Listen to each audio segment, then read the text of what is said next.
Зритель мой, здравствуй! Сегодня у нашего теплого камина мы поговорим о самом главном. О нашей жизни с председателем Приморского краевого совета ветеранов войны и труда Дмитрием Григоровичем. Дмитрий Николаевич, здравствуйте! Добрый день.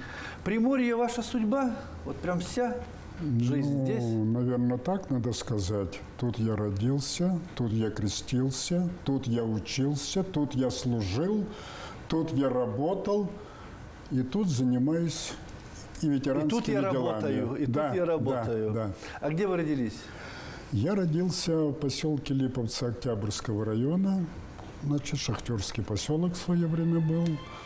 Григорович Дмитрий Николаевич родился в 1945 году в селе Липовцы Октябрьского района. В 1963 году окончил Владивостокское мореходное училище, после чего был призван в армию. Служил в пограничных войсках.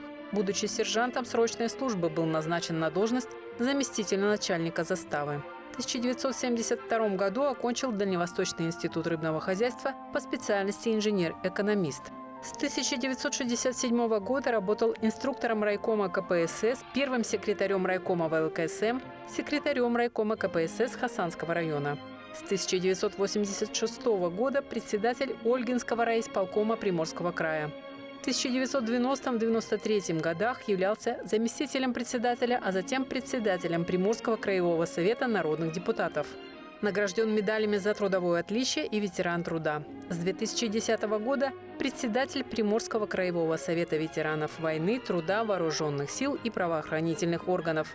Женат, имеет 2 дочерей, 4 внуков и 4 правнуков. 45-й год. Вы родились в 45-м году. Еще воздух полный военной горечи. Вот каким было детство? Вот это аромат войны, если так его можно назвать, горький воздух войны был в вашем детстве? Ну, вы понимаете, значит, детство было, наверное, непростое. Значит, если говорить о родителях, простые советские люди, которые работали на Отечество, на возрождение сегодня, на восстановление народного хозяйства.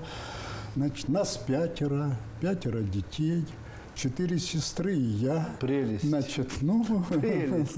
Значит, это, наверное, наложило свой какой-то отпечаток, как бы то ни было. Значит, где-то ими пришлось руководить и так далее. Одна сестра старше меня живет в Белоруссии, по сей день живет, а все остальные здесь, в Приморье. Но когда 4 сестры, это тебя балуют? Или наоборот, у тебя ответственности больше за всех? Да вы знаете, мы как-то все жили в одном, семья была такая дружная, понимающая, значит, прямо хочу сказать, отец простой работяга, матери пришлось больше сегодня заниматься хозяйством. И понятно, что на наши плечи ложились вот эти элементарные сегодня трудовые домашние будни. Надо было и помогать, значит, кроме учебы, помогать, что мы и делали. Комсомол. Вот это слово для 20-летних и для 30-летних, оно малопонятное. Для кого-то, может, вообще непонятное. У вас часть жизни была связана с комсомолом. Вы даже были секретарем райкома комсомола. Правильно? Да. За что благодарны комсомолу? Вот тому периоду жизни. Наверное, вы знаете, вся жизнь как-то сложилась таким образом, что и комсомол, и служба в армии, значит, в пограничных войсках и так далее, это не просто частица жизни, это, наверное, и формирование своего характера. Но что такое секретарь районного комитета комсомола?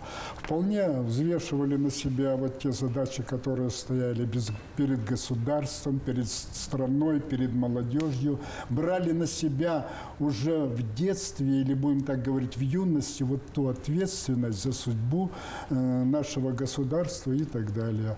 Где-то получалось, где-то нет, но в основном, наверное, получалось. Комсомол – это молодость, яркая жизнь, наполненная значимыми событиями, которые переплелись с историей родного края и страны. Это задор и огромное желание сделать что-нибудь полезное. Тысячи девушек и молодых парней отправлялись на строительство металлургических, химических и машиностроительных заводов, рудников и угольных шахт. Они осваивали целинные земли, обживали пустынные края и тайгу. Скалы и чащи, сон пройдет, наш работящий, смелый народ. Веселее ребята, выпало нам строить путь железный, а короче вам. Ну, знаете, я тоже был комсомольцем и помню прекрасно, что организация разрушилась, она сама себя изживала. Верхушка отрывалась от реалий, от комсомольских. Уже мы там быстро что-то писали и забывали быстренько про демократический централизм. Вот что-то там уже как-то мы шатались. Ну, вы понимаете, смотря в каких сегодня аспектах рассматривать вот именно комсомол. Ведь в целом, если у комсомола сегодня 6 орденов.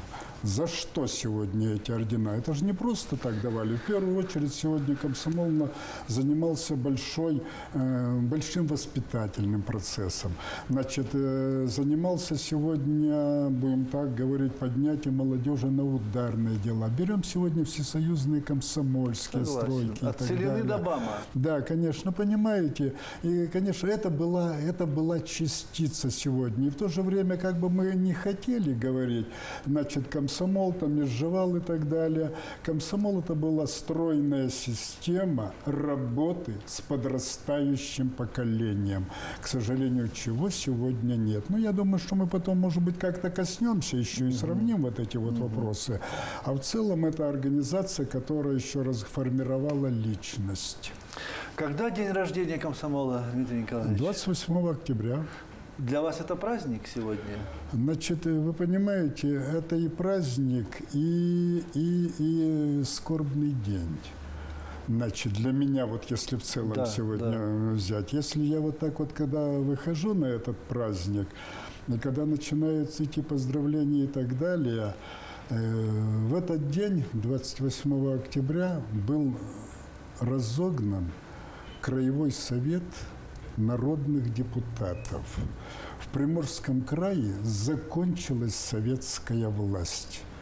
А я был последним председателем советской власти в Приморском крае. И вот когда начинает, я все время вспоминаю, пытаюсь анализировать, пытаюсь сопоставить. И грустно, и обидно, и досадно. Но это было так. Но вы же умный человек. Власть любая изгоняет предыдущую, пришедшую. Советская власть изгнала царскую власть, новая власть разогнала советскую. Так, история, это спираль истории, наверное. Я понимаю спираль истории, но если мы тогда говорим, сегодня заговорили об этой власти, тогда я так задам вам вопрос, Саша. Вот вы мне скажите, развал Советского Союза – это случайность или закономерность? Я думаю, если вы меня спросили, это закономерность. На одной кухне узбека и эстонца очень трудно удержать. Слишком полярные культуры, слишком разный менталитет. Вы правильно сегодня, значит, согласен с вами, что это закономерность и так далее. Давайте вспомним ту экономику, значит, в каком состоянии сегодня, значит, приходилось работать и так далее. Ведь все пусто, все голо. Значит, талонная система, нет товаров народного потребления. Помню. С продуктами. Помню. Это страшно. И у народа было сегодня какое отношение? Хуже не бывает. И в то же время обидно и досадно. И вот если мы сейчас даже говорим, вот смотрите, а может быть чуть-чуть остановлюсь, который вопрос волнует сегодня ветеранов и нас. Вы посмотрите, что делается ко Дню Победы. Значит, как извращается история, как сегодня, значит, строится ложь, как сегодня пытаются поставить сегодня в какую Россию, значит, как сегодня пытаются приравнять Сталина и Гитлера и так далее. И самое главное, это же ведь Восточная Европа.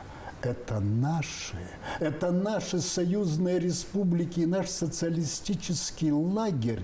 Почему так? Почему? Это что? Я тоже задаю вопрос. Значит, что-то мы не так это сделали. Сегодня это что? Издержки КПСС? Или сегодня неправильные значит, издержки правления КПСС? Или сегодня неправильные действия нынешнего правительства, нынешней власти. И вот мы пытаемся задать этот вопрос, не находим пока на него ответа. И в то же время, Саша, буквально, и в то же время вот недавно прочитал этого воспоминания Рыжкова Николая Ивановича, где он сегодня говорит о Прибалтике. Бывший председатель правительства Так России. точно, да. Бывший председатель Совмина. Значит, он говорит о Прибалтике, он говорит о Украине, он говорит сегодня о социалистическом содружестве. Мы что, об этом не знали? Мы этого не понимали? Ну а зачем тогда мы таким образом сегодня тянули, создавали и так далее? Не лучше было бы сегодня сказать: ребята, давайте будем дружить, но давайте будем только работать чисто сегодня на тех экономических законах, которые сегодня, значит, во всем Любви мире. не надо, давайте сотрудничать. Ну если любовь будет, она же должна быть взаимной. Взаимная, естественная. Понимаете? Вот о чем речь-то сегодня идет. И когда сегодня очень обидно, когда против нас сегодня начинают лгать, изворачиваться, значит, фальсифицировать историю, значит, вы понимаете, нас с вами, наверное, не переубедить. Мне тоже обидно, когда памятник маршала Конева в Чехословакии, в Чехии сносят уже на задворке жизни. Он освободил их под его руководством. И много примеров можно приводить. Но, наверное, в чем-то виноваты и мы. В 1968 году чего мы туда с танками приехали? В чужой дом. Так точно. И в Чехословакию, и в Венгрию. Вопрос, Да. Чужой дом. Я почему вам и задал вопрос? Это И это больно. Они это помнят фантомно. Конечно, и это гипертрофируется в это уродство, которое происходит. Однозначно сегодня все понимали, знали, но нельзя насильно заставить любить. Вы понимаете? Значит, и мы сегодня пожимаем вот эти плоды. И самое главное, что там остались те силы, которые делают свое дело, во многих случаях делают лучше, чем мы. Да. Они знают, что они делают, и ради чего они это делают. А нам приходится отбиваться. Вот это тут досадно и обидно. Ну, мне прям с вами легко, у нас шестеренки совпали души. Ну, потому что мы сегодня жили в одной стране, мы получили с вами одно и то же воспитание. Согласен во многом. Кстати, ваше мнение, Советский Союз распался, это закономерность, да, вы считаете? Ну... Это трагедия? Однозначно. Человеческая трагедия, в первую очередь. Это трагедия. Ее можно было бы удержать. Сколько лет вы возглавляете краевую ветеранскую организацию? Я краевую ветеранскую организацию возглавляю более 10 лет. Вроде бы пришел, попросили сегодня год-два. Как и обычно знаете, бывает в этой жизни. Как попал и не могу, просто наверное, просто затянуло. Значит, и вот так вот смотришь, вопросов много, их надо решать, и нерешенных вопросов еще больше, и просто вырваться даже не можешь. Сегодняшний портрет ветерана, вот именно ветерана войны, уходящие уже, к сожалению, это поколение апостолов, победителей в той войне, их осталась горсточка, им уже всем 95 и плюс-минус. Что это за люди в вашем крае? Вы знаете, это вообще люди, сказать, что они, значит, действительно вот из той советской стали сделаны, наверное. Ну, можно, наверное, только таким образом сказать. Вот вы представьте, пройти войну. Значит, до войны будем тоже говорить, что не сладко все не было. Сладко. Надо было сегодня. Хлеба вдоволь не ели. Да, после войны разрушенное хозяйство восстанавливать, воспитывать семьи сегодня, и служить сегодня Родине. Вы посмотрите, вот давайте возьмем 106 лет, как ушел из жизни, вот буквально недавно. Не 106 лет, как ушел, да, ему 106 лет было. Гольдберг Ефим Моисеевич, вы понимаете? Значит, это вообще удивительный человек, а в плане каком он еще удивительный. Вот сколько он уделял внимания, сколько он думал сегодня о России, о подрастающем поколении, оставить после себя память. Один пример просто приведу.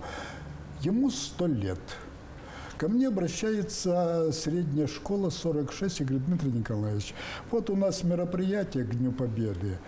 дайте хорошего ветерана, чтобы пришел в школу и, значит, выступил, мы соберем, у нас это. Ну, я говорю, да, я вам дам такого ветерана. Ну, правда, ему всего 100 лет. Они говорят, да вы что, ни в коем разе, не ходи, не давайте. Я говорю, нет, вот этот человек придет к вам в школу. И он действительно, значит, над ним держал шество Володя Макаров, это наша ветеранская организация танкистов «Бастиона», а Гольдберг сам тоже танкист. Он его привел, значит, вроде небольшой, сухенький такой, собрали школу, собрали всех, учителя, ученики. Значит, как всегда сегодня шум, кто-то в телефоне, кто-то сегодня шепчется, кто-то и так далее. Он слушал, потом, как даст команду замолчать, зал притих. И он повел диалог. 2,5 часа стоя он рассказывал о войне, читал свои стихи, рассказывал сегодня, увязав это с международной ситуацией, обстановкой. Школа была поражена. Патриот. Сегодня часто это слово едва ли не бранное. Оно часто произносится с насмешкой. Патриоты, ой, там, ватники, как только не называют. Почему так? Патриот, ну ты ж любишь свою родину. Ты ж маму свою любишь. И хату свою любишь, в которой ты родился. И город свой любишь. И улицу, А иначе дворик, в котором ты сегодня жил. Ты же человек или не человек. Почему Значит, так? вы знаете, почему так? А потому что тоже мы дали сегодня сбой. Перед нами стоит задача победу защитить. Вот так мы этот вопрос ставим. Не будем говорить, что почему именно защитить победу. Смотрите, против сегодня России шквал поднялся. Мы говорим, и памятники там сносят и так далее. Не будем заострять на это внимание. И в то же время, что делает государство для того, чтобы, значит, защитить вот нашу победу и вернуться к патриотизму. Ведь, смотрите, патриотами не рождаются. Быть патриотом мы же с вами не можем приказать нашим сегодня детям, нашим внукам и правнукам, чтобы они любили свою родину. Это по приказу точно это бестолково, вы понимаете. Но вот сформировать бы сегодня, для того, чтобы сформировать, чтобы он прошел вот эти все стадии, пропустил сегодня через себя, через сердце, через душу, чтобы он понимал, что есть сегодня держава, есть отчизна и так далее. А у осени жизни есть свои прелести? Вот что есть хорошего в 75, чего не было в 50, в 45 и в 30? Ну, наверное, значит, самые лучшие прелести, Саша, это правнуки. У меня сегодня 3 правнучки и 1 правнук. У вас глаза потеплели. А? У вас потеплели глаза. Не, ну просто начинаешь с ними устраивать такой разговор, примерно как мы около камина ведем сегодня, и о детстве говорить, и о жизни говорить, и о родителях говорить, и о учебе говорить, и что ты должен в этой жизни сделать. И, конечно, чувствуешь, что или подхода не хватает, или сегодня он формируется сегодня в других условиях, конечно, совсем других условиях, понимаете? Значит, он лучше меня сегодня в мобильном телефоне сегодня разбирается. Он сегодня в компьютере, он вот такой, а сегодня намного лучше меня там шарит и так далее. Значит, и когда надо, значит, дед, давай я тебе помогу. Вот вы понимаете, в чем дело. Не, ну это счастье, пусть он поможет деду в компьютере, конечно, в телефоне, а у деда есть конечно, мудрость, но самое главное, опыт жизненный, чтобы он эту мудрость тоже который подхватил. дед с ним поделится, конечно, так же, вот как и он поможет Вот деду. это самое главное. А что чувствуешь, когда вот эти ручонки тебя обнимут, прижмется, а? Это вы почувствуете. Вот когда будет, тогда почувствуете. Мне интересно ваше. Это не передать словами? Ну, наверное, да. Во-первых, по всему телу, значит, идет тепло. Ты просто действительно чувствуешь, что вот этот малец когда-то будет таким же, как и ты. Также будет сегодня пытаться встречаться сегодня и с победами, и с невзгодами сегодня, и с трудностями и так далее. Но и самое главное, сегодня в то же время думаешь, дай Бог, чтобы ты все преодолел. Достойно. Понятно. Вы счастливый человек, по своим ощущениям? Наверное, да. Счастье, наверное, в том, что у меня хорошая семья. у меня достойная жена, у меня достойные дети, внуки, правнуки. Это, наверное, основа основ. Меня окружают всегда, ну, будем так говорить, хорошие, достойные люди. Всегда мы находим понимание. Конечно, было в жизни сегодня сложности, трудности, но в любом случае всегда выходил с этими, справлялся с трудностями, сложностями, выходил с победой и так далее. Но самое главное, то, что есть тыл, то, что есть семья, то, что есть друзья, есть товарищи, есть любимое дело. В этом, наверное, есть счастье. Согласен. А вы сентиментальны? Вы можете заплакать от чего-то? Ну, наверное, да. От чего? можете Ну, заплакать? во-первых, слезы могут появиться тогда, когда я говорил, что тебя предают. И, конечно, бывает горько, когда вот в то же самое трудные дни, когда уходят те же достойные люди. Ну, вот даже когда хоронили Гольдберга. Хотел, не хотел, слезы у меня катились, я их не стыдился, я их скромно где-то отворачивался, вытирал, но они все время бежали. Почему? Потому что, ну, люди, которые достойнее тебя уходят и которые отдали сегодня, с которых надо брать пример. Наверное, вот таким образом.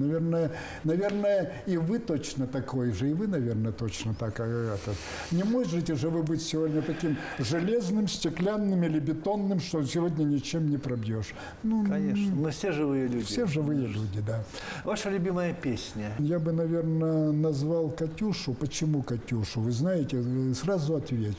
Когда служил в пограничных войсках, эта песня, которую сделал Блантер и так далее, это было о жене начальника штаба Хасанского пограничного отряда Кати Алексеевой. Серьезно? Она прототипом героини? Да, она прототипом, хотя там немножко, значит, еще кое-какие легенды ходили, но она прототип и так далее. Это, во-первых, первое. И вы знаете, вот когда мне это все дело рассказали, просто оно осталось в душе, это все, понимаете? И тогда, когда звучит «Катюша», я просто с удовольствием эту песню и слушаю, и горжусь то, что я как-то тоже с этим причастен, потому что я служил в Хасанском пограничном отряде. Если вдруг вам доведется встретиться с Богом, Дмитрий Николаевич, что бы вы ему сказали? Что бы я сказал Всевышний? Ну, это, во-первых, Всевышний. Ну что не знаю. Понимаете, а? Вот раз и встретились. Ну, я, наверное, сказал бы так, что спасибо Всевышний, что ты мне создал такие условия прожить вот действительно достойно на земле, что я вот эту всю щедрость, которая у меня есть, передаю своему поколению, потомству. Пусть у них, наверное, все так получится. Ты, пожалуйста, следи за ними, направляй их сегодня и поддерживай. Я бы, наверное, так ему сказал. Даже не про себя, а больше помоги кому-то. Наверное, вот так бы, конечно, да. Удивительно. Я думал, вы скажете, что-то бы попросил, там, прощения или еще чего-то. Ну, а вы для других. То, что просить, наверное, прощения. Конечно, мы сегодня на этой земле грешны, по многим позициям сегодня грешны. Значит, ну, а для этого, наверное, надо в церковь ходить. В церковь ходить, ставить свечу и сегодня сказать: прости Господи. Это да, но храм не в бревне, а в ребре. В ребре, да. Вы правильно говорите, храм в ребре. Спасибо, мой дорогой. Мне так было интересно и приятно с вами общаться. Спасибо за вашу искренность и за глубину. Дай Бог вам творчества, удачи, успехов. Значит, и самое главное, не забудьте слова участников Великой Отечественной войны, что вам надо, журналистам, меняться. А может, не надо. А может быть, не надо. А может, не надо. Может быть, я не надо. меняться не хочу. Вот ну, наверное, Саша, наверное, вы правы сегодня. Я говорю сегодня от того поколения, которое сегодня есть. Значит, и правы они, и не правы, но так они сегодня видят эту действительность. Это их. Много цветов должно быть, и они все должны быть разные. Успехов вам. Спасибо. Зритель мой, вот сегодня у нашего камина мы говорили с настоящим человеком. Человеком из советской стали. Дмитрием Григоровичем. Всем добра и здоровья, берегите себя и живите, пожалуйста, долго. До свидания.